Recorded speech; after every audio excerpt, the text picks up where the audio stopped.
12 வருடங்களுக்கு முன்னால் இன்ஜினியரிங் முடித்துவிட்டு பணிக்காக சென்னைக்கு வந்தேன். எனக்கு வேலை கிடைத்த புதிதில் நான் வாங்கிய முதல் சம்பளம் 8000 ரூபாய். அதுவும் அந்த மாதத்தின் 7ஆம் தேதிதான் போடப்படும். அப்படி முதல் மாத சம்பளம் பேங்கில் போடப்பட்டதும் தலைகால் புரியவில்லை. வீட்டிற்கு போன் செய்தேன். அப்பா தான் எடுத்தார். அவரிடம் நான் அதிகமாக பேசுவதில்லை. மெல்லியதாக குசலம் மட்டும் விசாரித்துவிட்டு, உங்களுக்கு ஏதாச்சும் வேணுமா? அப்பா பதில் சொல்லவில்லை. அம்மாட்ட பேசு என்றவாறே போனை அம்மாவிடம் தந்துவிட்டார். நானும் அம்மாவிடம், பாத்தியா, நான் என்னமாச்சும் வேணுமான்னு அப்பா கிட்ட கேட்டேன், பதிலே சொல்லல.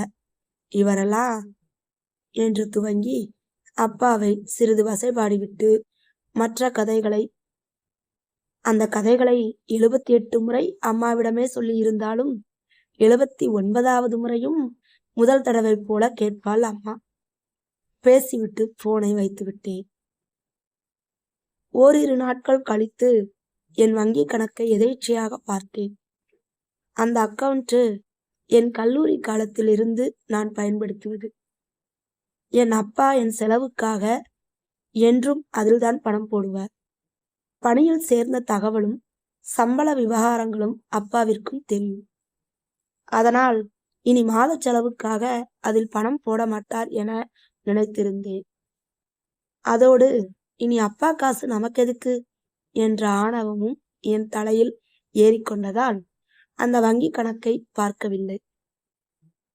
முதல் மாத சம்பளம் வாங்கி அது தீரும் நிலை வந்து பழைய அக்கவுண்டில் ஏதாவது இருக்கிறதா என்று அக்கவுண்டை பார்த்தால் அதில் வழக்கம் போல அந்த மாதமும் 30ஆம் தேதியே 5000 ரூபாய் போட்டிருந்தார். அதற்கடுத்த மாதங்களிலும் இதுவே தொடர்ந்தது. அது மட்டுமின்றி அந்த வருடமும் வழக்கம் போலவே தீபாவளிக்கும் பொங்கலுக்கும் என் பிறந்த நாளுக்கும் நான் வீட்டிற்கு வரும் முன்னமே துணிமணிகள் எடுத்து வைக்கப்பட்டிருந்தது. கையில் கொஞ்சம் காசு வந்தவுடன் நான் தான் மாறியிருந்தேன். அப்பா மாறவே இல்லை.